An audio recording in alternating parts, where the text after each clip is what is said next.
Hello team, welcome to another ATP Geopolitics video with myself, Jonathan Pierce. It's a Ukraine War Frontline update for the 26th of March 2024. If you don't know what the lines on my map mean, please check out the key on the screen at the moment. Pause the video. Right, let's get to the front line. I'm going to romp through this, make this video quicker than my two previous videos that were incredibly long. Apologies for that. As you can see, some gains for the Ukrainians, as according to Syriac Maps, the pro-Russian mapper, in the northeastern axis from Kupiansk up here to Svatove to Crimea. Potentially good news, although we'll have a look at the finer details in a second. And then you can see that Avdiivka, Novomykhailivka area and a little bit in Robotyne proving to be more challenging for the Ukrainians there. Okay, let's go to this front up in the Kupiansk area, where if you have BBC or access to BBC iPlayer, you might need a VPN if you're living abroad.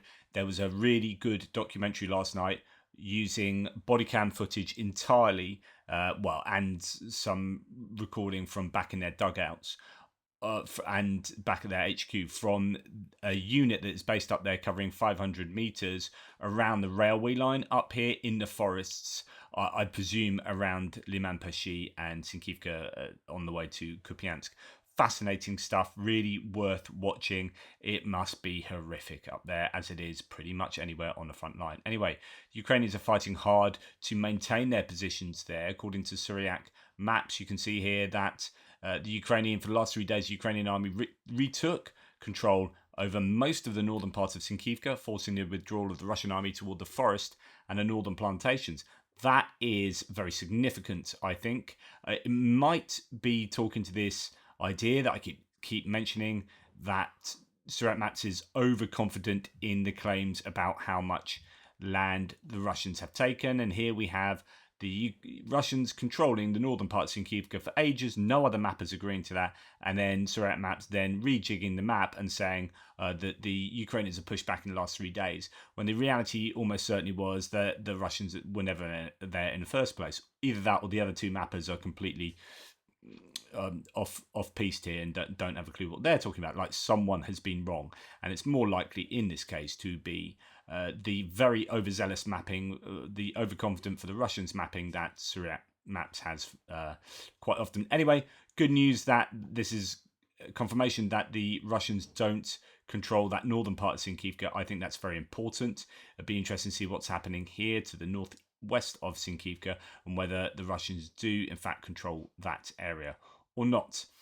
So that is what's going on there. Then we come further down to the south. Syriac Maps here has some small gains for the Russians here on the outskirts of Terny, and some small retreats on the axis for the Ukrainians. No, or is that for them actually going, backwards? No, a small retreat there and a small gain just north of there.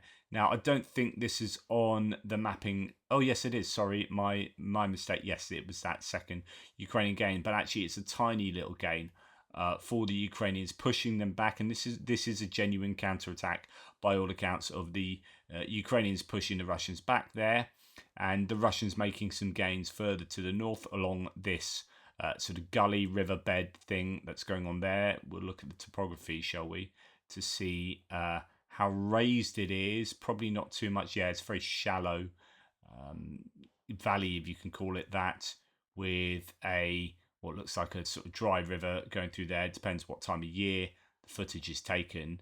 This looks like it's summertime or leading into summer maybe, so that might be why it's drier than it might otherwise be, or it could just be a dry riverbed with a road running through it there. But you can see that that's where the Russians are supposedly advancing along towards the Ukrainians in the Terny position. There we are in the Terny region. So yeah, activity going both ways for both sides there in that area. So we'll come down now to concentrate a little bit on Bakhmut, even though there are no movements as according to the mappers here, which I think is significant given that the Russians have made some fairly significant gains around Ivanivska, to the south of Ivanivska on the way to Klishchivka, and just south of Bodinivka as well. Not all mappers agree with this, so you can see that there's quite a vast difference between the pro-Russian mapper Surat maps here north of Klishchiivka. The other mappers, much more conservative, don't agree with that advance, and also Ivanivska. And I think this is important. I really want to know whether the Ukrainians do hold the half of Ivanivska. I think that would be really important if they do. And this idea of what's going on up here, I think, is important as well. This is the higher ground, as I keep showing you, but I will show you again on the 3D iteration of the map. You can see that Ivanivska is overlooked by some fairly steep, I mean, this is your one-to-one mapping here, which I think shows that whoever controls this high ground here will have something of a significant advantage over the people in Ivanivska below. And I think if the Russians really are taking that high ground at the top and they have confirmed control over at least part of that, that will mean that the Ukrainians will find it more difficult to hold on to Ivanivska. So we're going to go first of all to look at Euromaidan Press, who work together with Reporting from Ukraine. Reporting from Ukraine's a YouTube channel that takes particular places on the front line and looks at them in some pretty good detail. I can't talk to the accuracy of Reporting from Ukraine. I think they're pretty decent. I work together with them in terms of merchandising. One of the merchandise links below is linked to their stuff. But yeah, I always find it interesting to look at their videos. Frontline report: Russians advance 1 kilometer towards Chaziv Yar, employing scorched earth tactics. We'll look at that in a second. I don't think it's not the typical way we would understand scorched earth, but Russians leveled the village of Ivanivska to the ground. Ukrainians want to slow the enemy there before the new defense line along the canal is ready. So just to remind you of what I've been talking about the last few days, which is the canal here being the natural defensive line for the Ukrainians eventually. They'll probably cede all this ground if the Russians push and push, but as long as they can hold the canal, that means Chaziv Yar will remain being something of a buffer zone before you get to Konstantinivka, Druzhkivka, Slovyansk and Kramatorsk behind, which would be far more worrying for the Ukrainians. So it's really important they do hold the Russians somewhere around here. But before you get there, let's hold them at Ivanivska is the idea, and Klishchiivka. You've got to fight somewhere, so you might as well fight as far to the east as possible. Now, that hill there is mentioned in Reporting from Ukraine's... Reporting from Ukraine's article. So Euromaidan Press works with the Reporting from Ukraine to basically write out an article of what the video talks about, plus a little bit more. But the video from yesterday was talking about this advance in the Ivanivska area. Russians, as seen before, have resorted to scorch earth tactics. Now, I understand scorch earth as what you do when you retreat. So if you retreat from somewhere, you burn the crops. So the enemy that takes over your land can't use it for food. You smash down buildings and fortifications, so they can't use them. But this is kind of a reverse scorched earth. So the Russians, as seen before, have resorted to scorched earth tactics to demolish any infrastructure that can be used by Ukrainians as fortifications, firing positions, shelters, or sleeping quarters. In Chaziv Yar, the extensive daily bombings with glide bombs that carry hundreds of kilograms of explosives force the Ukrainians to no longer use the town as a point of troops rotation and treatment of wounded, and instead have to use nearby towns. Ukrainian fighters report that roads to the town itself are so damaged by bombings to the point that they are no longer usable. However, this comes off as a double-edged sword for the Russians. Although they inflict hard blows on Ukrainian logistics, they also cause problems for themselves in advance because they will have nowhere to establish positions if Ukrainians withdraw. For this reason, the Russian bombings only increase the grey zone between the two sides. Despite all this, Ukrainians are tightly holding their positions in front of Chaziv Yar, where they are planning to counterattack on the hill north of Ivanivska to relieve their forces. Now that's, I think, very important. That's this area just here that I keep talking about, that high ground overlooking Ivanivska. So interesting that's mentioned.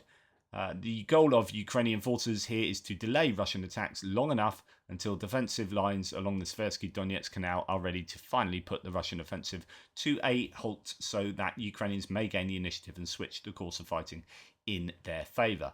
I don't know whether this will be somewhere where the Ukrainians will try very hard to push back and retake ground. I guess we'll have to see. It'll depend on rotations and mobilisation and equipment coming from the west. If we now go to Rob Lee, who says Russian forces continue to advance west of Bakhmut and Avdiivka.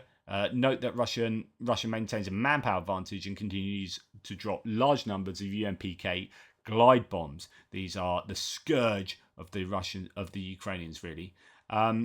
They note that the situation on the front continues to deteriorate. 700 aerial glide bombs used. I mean, that's just phenomenal numbers there. Used over Ukraine in Ukraine over the last week. 700 guided glide bombs, and they are big old bits of kit. So we're going to look at Bakhmut first, and then we'll use that as a segue onto Avdiivka. So this is what one source says. There you go. That's the Avdiivka area. So Bakhmut's touch Katsaps carry out a mass attack. So that's what they say about Russians. Carry out a mass attack on the large width of the collision lane. The enemy is making progress near Chasiv Yar and Ivanitska. Such development of the situation worsens the operational situation around the city. And then goes on to talk about Avdiivka. Heavy fighting continues in Padici. The enemy wants to capture the street that runs parallel to the one they occupied earlier. The Russians have occupied the main part of Orlivka and through the reeds are trying to make a dash to the south of Semenivka. Near Tonyenka, the situation has significantly worsened. South of the village, there is no connection with the positions. Accordingly, it is still impossible to establish an exact LBZ in that area. LBZ. In Pervomaisky and nearby Novelsky, the enemy continues to be attacked in order to improve the tactical position. To the south of Krasnohorivka, I presume that means continues to attack. South of Krasnohorivka, the enemy has gained a foothold and is continuing an assault toward the city. It is just as difficult in Georgiivka, near Pobyeda, and north of Novomykhailivka, where the Russians cannot calm down, continuing to send manpower to death. The information about the 4-kilometer advance of the enemy near Vuhledar is a fake of idiots. So that was one rumour. Analytical note, despite a certain stabilisation of the front at the beginning of the month, the enemy has been carrying out a large number of rollbacks and banzai attacks for the past 10 days. Before that, abundantly watering the positions of the defence forces with FAB and carb bombs. The latter have become a miracle weapon for the Russians, which brings results and has practically no countermeasures. In parallel with the frenzied pressure of the enemy, the optimization and improvement of some army processes continues. As they say, a good spoon before dinner. Now due to mistakes made in the second half of 2023, the defence forces are forced to bear losses both in people and in territory. The enemy is attracting a wide potential in manpower, which is gradually depleting our available resources. While the partners worry about the oil plants and Tajik terrorists, the situation on the front is deteriorating.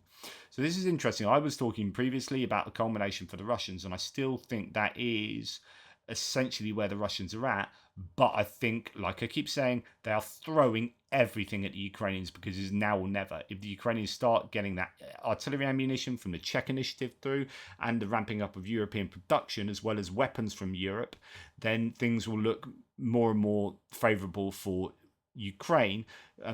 But until that happens proper, and if the US still refuse to send aid to Ukraine in sizable quantities, then the Russians can take advantage. So I think this is like throwing everything at and the kitchen sink at the front line and having success.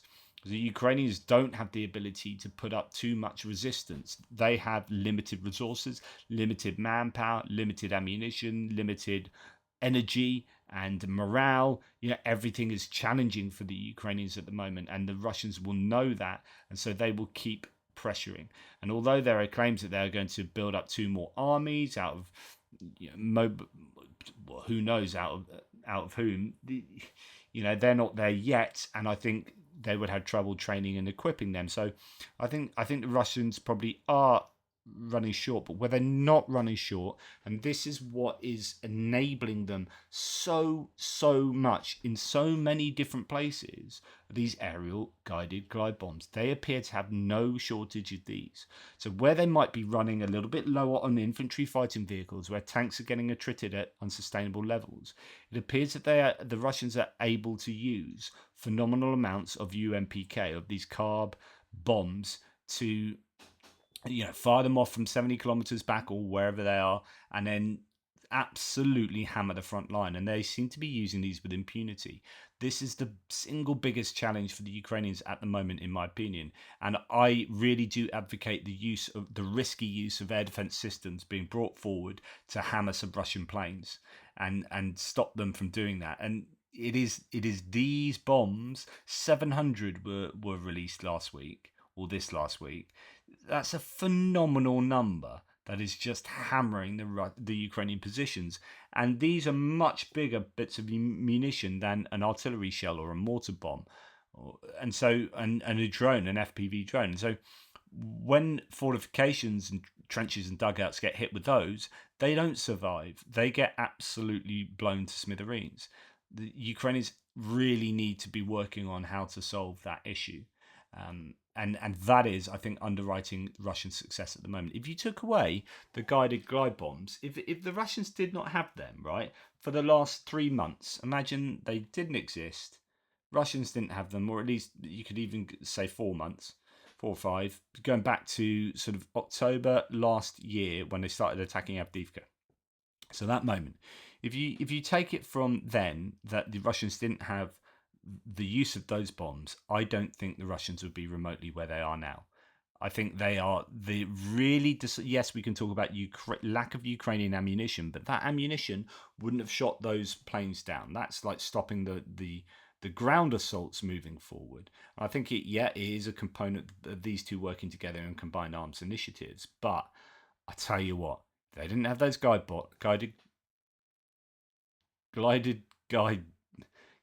glide bombs. Oh, I get that wrong all the time. Guided glide bombs. Then Russia would be in all sorts of trouble, or at least more trouble. They certainly wouldn't have advanced, and they would have still lost all of the forces that they did do. Right. We're going to move on now to look a little bit at Avdiivka, and there's some success north of the front line in this small Avdiivka axis here, going from the railway line down to Vodyany.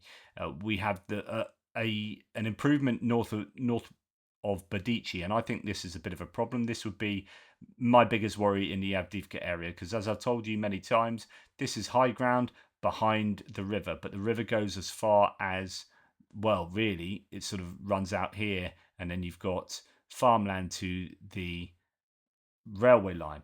This is where the Russians are going to want to come and attack the Ukrainians, and then move down onto the high ground from the north, where they don't have to cross any water features. They don't need bridging equipment. They're just going to come down there. This is a huge worry, because the natural barrier of the river along here prevents the Russians from really moving easily, at least, further than that.